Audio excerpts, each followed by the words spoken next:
There is a strange dark joke in ancient literature about a man who wakes up in an empty field, invents a ghost in his mind, spends 40 years running away from it in absolute terror, and then dies of exhaustion.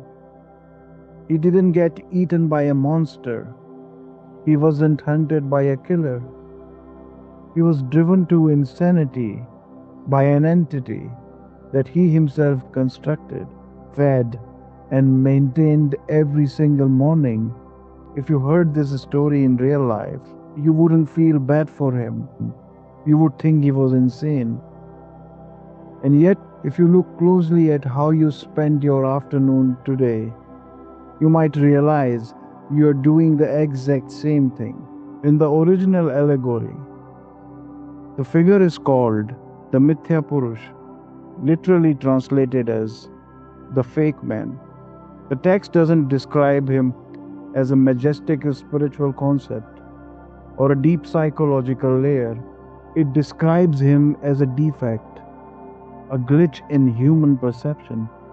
But think about how much energy you spend on someone who doesn't exist. When you lie awake at 2 a.m., replaying an embarrassing sentence you said 3 years ago, the physical body lying in the bed is completely safe. The room is quiet. The threat isn't physical. You're laying awake to defend a fictional character, an avatar you built in your head that you have convinced yourself is you. You have to feed this character constantly. It needs status, it needs reassurance, it needs people to agree with it, and above all, it needs problems to solve. Without a crisis or a reputation to manage, the avatar starts to dissolve, and that terrifies us more than actual danger. Most modern advice tells you to heal your ego, build your self-esteem, or fix your self-image.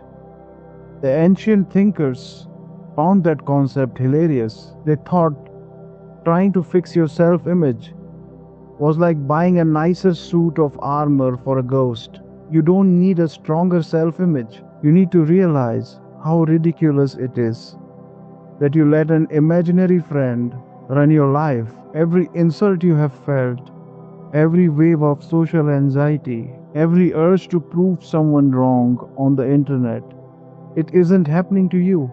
It is happening to the fake man. You're just paying the energy bill for his emotional breakdowns. So how do you get rid of a hallucination? You don't fight it. If you punch a ghost, you just hit the wall behind it. The allegory gives a remarkably blunt solution. Catch it in the act and laugh at it. The next time you feel the surge of humiliation, panic, or petty anger, don't analyze it like a profound psychological event. Look at the narrative spinning in your head and acknowledge the absurdity. The fake man is throwing a fit again because someone didn't reply to a text. The moment you observe the ego as an external, absurd little character rather than your actual identity, its power breaks. You aren't destroying your ego. You're just stepping back and letting the phantom starve because you stopped giving it your attention. When you stop managing the avatar, something strange happens. The world doesn't end, your life doesn't fall apart. Instead, the constant background noise of self-preservation just stops. You don't have to spend your life running from a shadow you cast yourself.